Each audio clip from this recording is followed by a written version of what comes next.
Everyone, welcome back to the channel where we dive into fascinating ideas that blend math, philosophy, and the real world.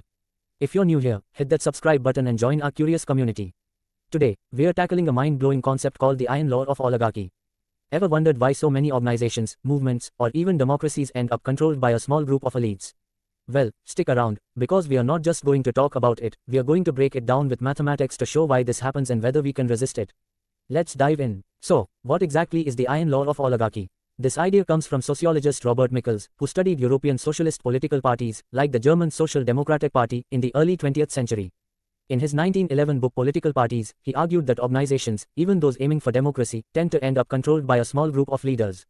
It's like, you start with a group of friends planning a community project, everyone has a say, but before you know it, a handful of people are calling the shots. Sounds familiar, right? Michels called this the iron law because he saw it as a strong tendency in groups. Whether it's a political party, a company, or a grassroots movement, power often concentrates in the hands of a few. But why does this happen? Is it just human nature, or is there something deeper going on? That's where math comes in, and it's going to get really interesting. For example, think about a student council or a subreddit. At first, everyone's contributing, but soon, the president or the most active mods start making the big decisions. Let's use math to figure out why.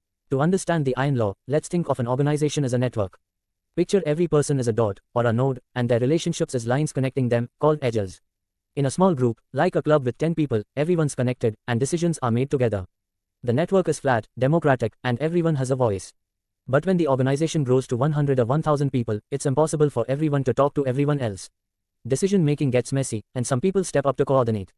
These people become central nodes, holding more influence. This is where network theory comes in. We can measure influence using betweenness centrality. Imagine being the middleman in a group chat. If you're relaying messages between different people, you control the flow of information. The more you connect others, the more power you have. As the organization grows, these middlemen, leaders with high betweenness centrality, start to dominate. They control decisions, and the network becomes more hierarchical, with a small group calling the shots. That's the iron law starting to take hold. Now, let's add another layer with game theory. Organizations are like games where people make decisions based on their resources or roles. Imagine you are in a group and have access to more information or influence, like control over a budget or media attention. You might use that to shape decisions, either deliberately or because your role naturally gives you an edge. In game theory, this can lead to a dominant position where a few people gain more power. Take the example of Greenpeace in the 1970s. It started with equal volunteers, but those who organized campaigns or spoke to the press became the inner circle, shaping the movement's direction.